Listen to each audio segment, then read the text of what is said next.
ठीक है, चलो नेक्स्ट, ये हमने पढ़ लिया, डिस्कस कर लिया।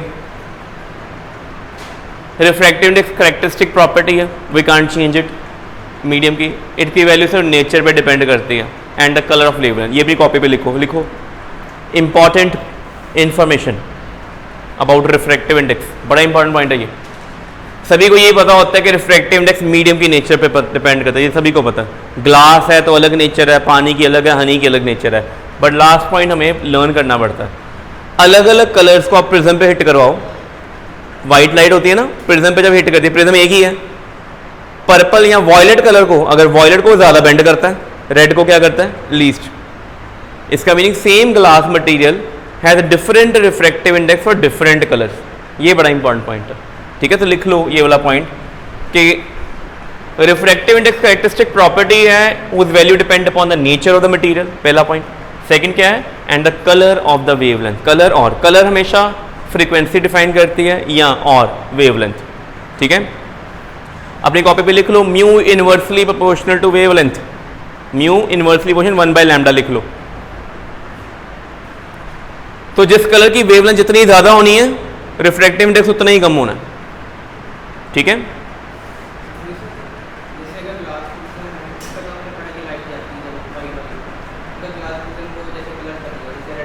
रेड कलर कर दिया, रिफ्रैक्टिव बदल जाएगा, सब बदलेंगे, चेंज आएगा। आपने नेचर चेंज कर ली, ग्लास को रेड कलर करने का मीनिंग आपने उसका मीडियम बदल दिया है, अब उसका रिफ्रैक्टिव इंडेक्स डिफरेंट कलर के लिए अलग हो जाएगा। ठीक है, मेन हम ट्रांसपेरेंट ग्लास की बात कर रहे हैं, प्रिज्म की। जितना रिफ्रैक्टिव इंडेक्स कम होना है, ठीक है, उतनी वेवलेंथ ज़्यादा होनी, ये मेन पॉइंट है। ठीक है, एक पॉइंट और लिखो नीचे, significance of refractive index. Significance क्या है इसकी, क्यों यूज़ करें? जैसे 10th क्लास में ना आप एनसीईआरटी में क्वेश्चन पढ़ते थे, डायमंड का रिफ्रैक्टिव इंडेक्स 2.42 होता है, इससे आपको क्या इन्फॉर्मेशन मिलेगी? ये सिग्निफिकेंस का पार्ट है। किसी मीडियम का एब्सोल्यूट रिफ्रैक्टिव इंडेक्स अगर 2.42 है, इतों की इन्फॉर्मेशन मिलेगी? व्हाट इन्फॉर्मेशन यू गेट, लिखो। अगर किसी का रिफ्रैक्टिव इंडेक्स एब्सोल्यूट कितना है, 2.42, इसका मीनिंग ये है कि लाइट अगर उस मीडियम में एंटर करती है ना, कहाँ से, वैक्यूम से, तो इसकी स्पीड 2.42 टाइम्स कम हो जाएगी, ये मीनिंग है इसका, लिख लो। A medium with absolute refractive index 2 point, हाँ इसके नीचे ही मैंने सिग्निफिकेंस लिखवानी है, ये लिख लिया ना, पॉइंट, अगला पॉइंट बनाना है। A medium with refractive index, absolute word use करना, a medium with absolute refractive index 2.42,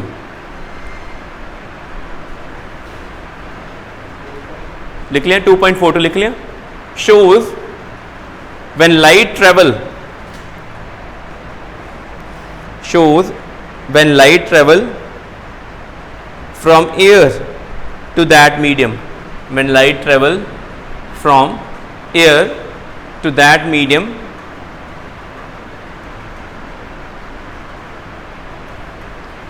its speed reduces by 2.42 times, 2.42 times, हमें लगे बाय 2.42 टाइम्स। क्या मीनिंग हुआ इसका, देखो इधर करो कैमरा। डायमंड का रिफ्रैक्टिव इंडेक्स एब्सोल्यूट, मैंने ऊपर कुछ नहीं लिखा ना, लाइट कहाँ से आ रही है, वैक्यूम, कितना बोला मैंने, ये क्या होता है, speed of light in air to speed of light in diamond. तो speed of light in diamond कितना आ गया,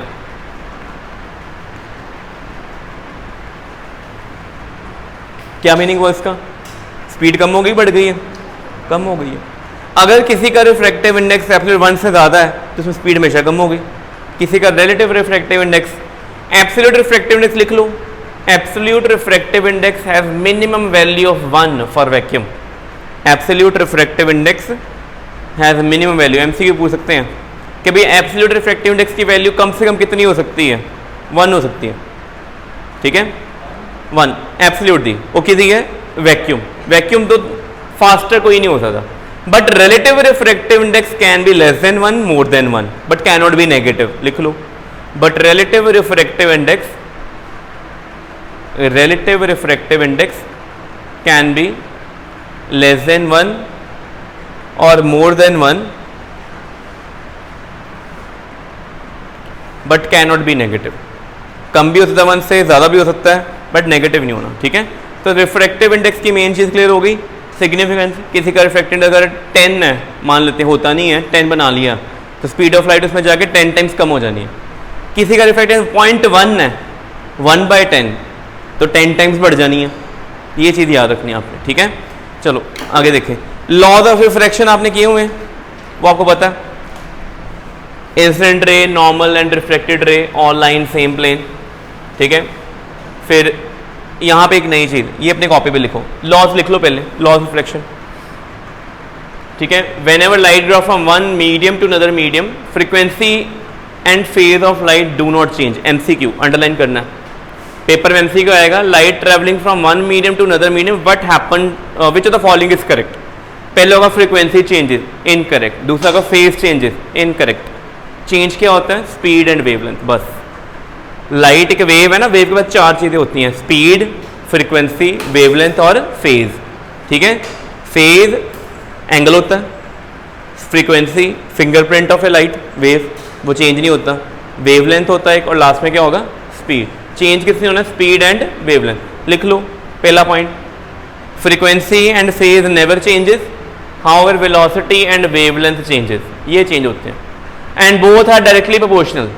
वेलोसिटी अगर 10 टाइम्स कम हुई है, wavelength also reduces by 10 time, ठीक है।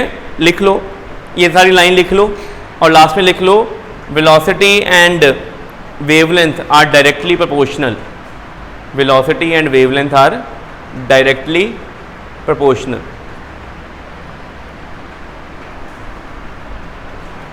ठीक है। फिर second point, incident ray, refracted और and normal all lie in same plane, कभी light out of plane bending नहीं होती। ये थर्ड वेरी इंपॉर्टेंट, लिखो, ये लिख लो, ये सारा लिखना आपने। Product of absolute refractive index of medium, product of absolute refractive index of medium and sine of angle of incidence, and sine of angle of incidence is always constant, and sine of angle of incidence और refraction, यहाँ पे I लिखा है ना, यहाँ पे R भी हो सकता है।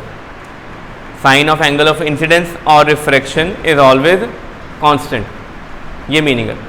ये सारा लिखना आपने, बड़े सारे क्वेश्चन आते हैं इसके। μ1 sin I1 equal to μ2 sin I2।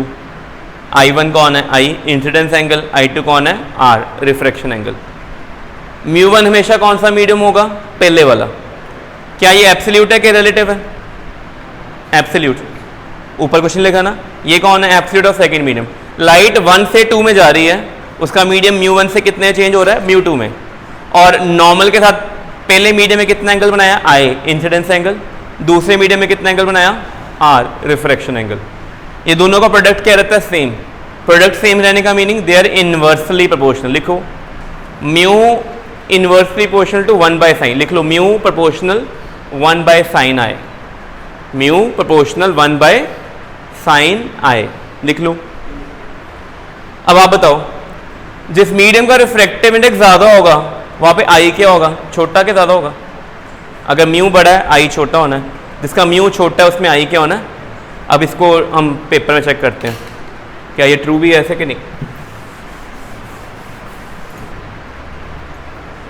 बेटे ये एयर है, रिफ्रैक्टिव इंडेक्स एयर का कितना होता है 1, और ये वाटर है, इसका रिफ्रैक्टिव इंडेक्स कितना होता है 4/3, 1.33, ठीक है जी।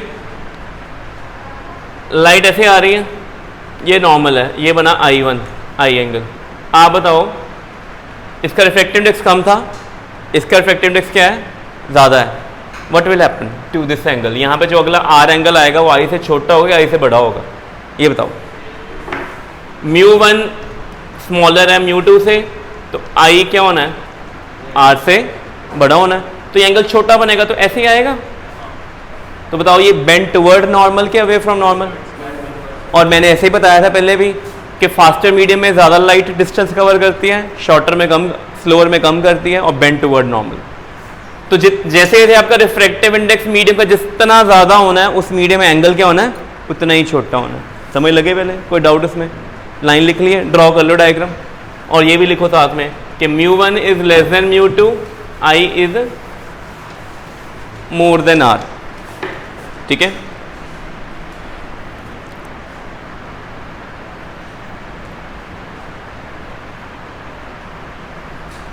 ये था, इसको कर दो इधर, इसको स्नेल्स लॉ कहते हैं, ये हमने 10th में पढ़ा हुआ है। तो बड़े सारे फॉर्मेट्स हैं ये, μ2 बाई μ1, 1 μ2, पहले मीडियम में I, दूसरे मीडियम में, ठीक है, इनकी रेशो सेम रहती है, चाहे साइन I साइन R देख दें, V1 बाई V2 देख लें, पहले मीडियम वाले ऊपर, दूसरे मीडियम वाले नीचे, बट सिर्फ एब्सोल्यूट रिफ्रैक्टिव इंडेक्स क्या होता है? रिवर्स होता है, वो μ2 बाई μ1 आना है। नेक्स्ट क्वेश्चन पे आते हैं।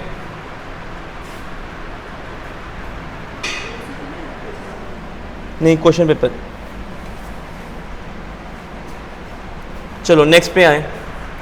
क्वेश्चन लिखो, स्टेटमेंट क्या कह रहा है? कहता है same value of I same है, we are 3 mediums, angle of incidence same है तीनों में, ए में, बी में, सी में, ठीक है, ये मीडियम 3 अलग अलग रखे हुए हैं, एयर से लाइट आ रही है, सेम आए, इनमें तीनों में ना रिफ्रैक्शन एंगल पहले में 15 डिग्री है, दूसरे में 25 है, तीसरे में क्या है 35। कहता है in which medium velocity of light is minimum. ठीक है, सबसे पहले आपने अगर मीडियम में वेलोसिटी ऑफ लाइट को एस्टिमेट करना है, you need to understand more refractive index, more will be speed के लेसर विल बी स्पीड। अपनी कॉपी लिखो, नोट लिखो छोटा सा, ठीक है, पेपर में देखो क्वेश्चन सारा रिफ्रैक्टिव इंडेक्स के ऊपर है, बट पूछा उसने स्पीड है, लिख लो मोर एब्सोल्यूट रिफ्रैक्टिव इंडेक्स, मोर एब्सोल्यूट रिफ्रैक्टिव इंडेक्स, जितना ज़्यादा रिफ्रैक्टिव इंडेक्स होना है, म्यू की वैल्यू बहुत ज़्यादा हो जाएगी, then lower the speed, then lower the speed, speed उतनी कम होगी, then lower the speed, speed कम हो गई, and lower the angle with the normal, lower will be the angle with the normal. Mu बढ़ गया तो एंगल भी कम होना है, स्पीड भी कम होनी। अब बताइए इसमें सबसे कम एंगल किसमें है, ए में, बी में, सी में? जितना एंगल छोटा होना है रिफ्रैक्टिव इंडेक्स क्या होना है, उतना ही बड़ा होना है। तो अपनी कॉपी पे लिखो पहले कि हमारे पास जो रिफ्रैक्शन एंगल, करो इधर camera, refraction angle A, refraction angle B, refraction angle C, ऐसे ही है ना, 15, 25, 35। लाइट बताया नहीं हुआ कहाँ से आई है, तो कहाँ से आई है, वैक्यूम से आई है। आर ए सबसे छोटा है, आर बी उससे बड़ा है, आर सी, तो हमें पता है, अभी लिखवाया आपको लाइन, जो लाइन लिखवाई वही यूज़ करेंगे।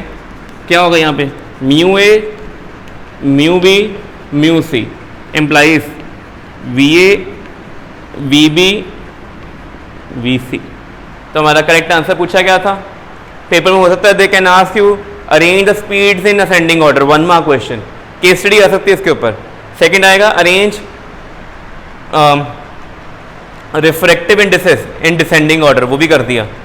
ठीक है, 2 चीज़ें तो यही पूछ ली, क्योंकि एग्जामिनर क्या करता है कि स्टडी में 2 सम पूछता है, क्वेश्चन आते हैं, और 2 मार्क का एक ना डेफिनेशन या स्टेटमेंट आती है। डेफिनेशन में क्या पूछेंगे कि मीडियम का रिफ्रैक्टिव बढ़ जाएगा तो क्या होगा, हाउ वेवलेंथ चेंज, वेवलेंथ भी कह सकते हैं।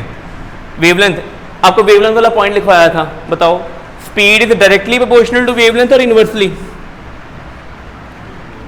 डायरेक्टली, तो lambda A, lambda B, lambda C. तो they can ask you 3 mark question over this. तो अपनी कॉपी पे लिख लो रिफ्रैक्शन ऑफ लाइट के ऊपर, ये क्वेश्चन जहाँ पे लिखा, स्टेटमेंट नोट करी थी क्वेश्चन की, जहाँ पे स्टेटमेंट लिखी है, ये आंसर लिखा है, नीचे नोट लिखो। ठीक है, लिखो comparison of refractive indices, comparison of refractive indices, comparison of refractive indices, comma speeds, comma frequencies, comma speed, frequency and wavelength.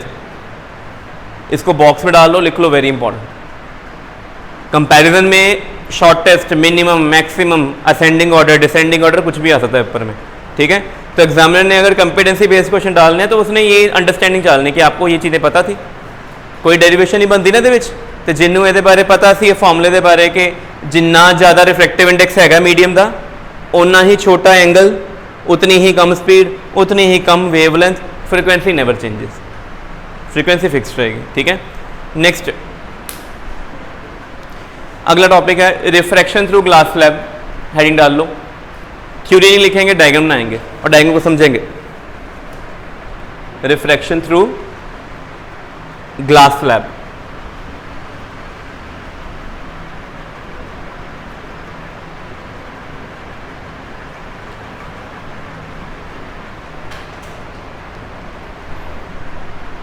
ठीक है जी, करिए हूँ। चलो डायग्राम देखो, ग्लास स्लैब क्या होता है? Rectangular cuboid. पहली पॉइंट, इट इज क्यूबॉइड, ऐसे होगा बिल्कुल, ये ऐसे पैरेलल नहीं होना, ऐसे नहीं होना, ऐसे नहीं होना, ऐसे। अगर तुम इन तोड़ दिता, इनू एच कर दिया, इतों की भनता, उधर तोड़ता, डिस्टॉर्ट कर दिया, now it is not glass, is prism, it not a rectangular slab. Then rectangular slab बिल्कुल क्यूबॉइड फॉर्म में होना चाहिए। अगर इसकी शेप डिस्टॉर्ट होगी ये बन जाएगा प्रिज्म। हमें लगे पहला, अगर तुम इतों तोड़ता, अद्धा क्रैक करता, हाफ से ज़्यादा तोड़ दिया, शेप डिस्टॉर्ट कर दी, क्या बन जाना इसने? प्रिज्म। अगर आपने ऐसे और ऐसे तोड़ दिया, ट्रेपीजियम बन जाएगा, वो भी क्या बनेगा? प्रिज्म। सिर्फ रेक्टेंगुलर ग्लास स्लैब की प्रॉपर्टी है कि इंसिडेंट रे आ रही है, यहाँ पे एयर है, ये ग्लास है, ये रेयर मीडियम फास्ट स्पीड, ये क्या है? Slow speed. रिफ्रैक्टिव इंडेक्स 1 है, यहाँ पे रिफ्रैक्टिव 1 से ज़्यादा है, यहाँ पे म्यू लेस है तो आई क्या होना? ज़्यादा। यहाँ म्यू ज़्यादा तो आर छोटा। देखो I1 R1 आ गए, फिर लाइट यहाँ पे आई, फिर क्या हो गई? डेंसर से रेयर में जाएगी, बेंड अवे। एंड में ये क्या लगा दिया? मिरर। क्या लगाया?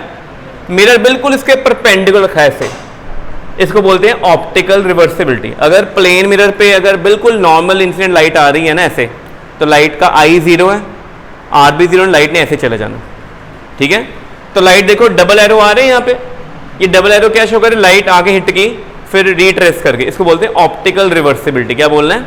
Optical reversibility. इस केस में लाइट का original track, this is incident ray, this is refracted और दिस इज एमर्जेंट। 3 रेज हैं, incident, refracted and emergent.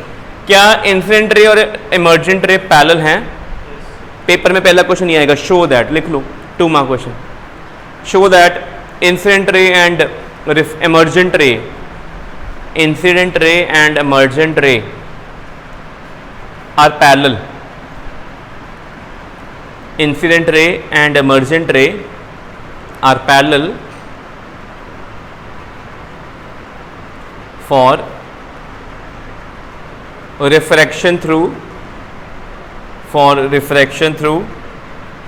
rectangular glass slab.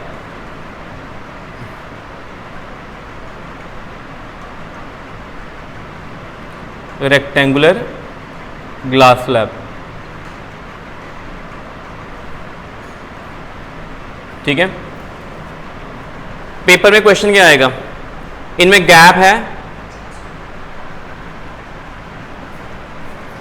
क्या इनमें गैप नजर आ रहा है आपको?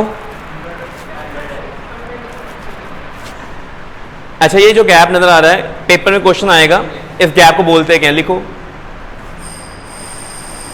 चलो लिखो, ये लास्ट, the gap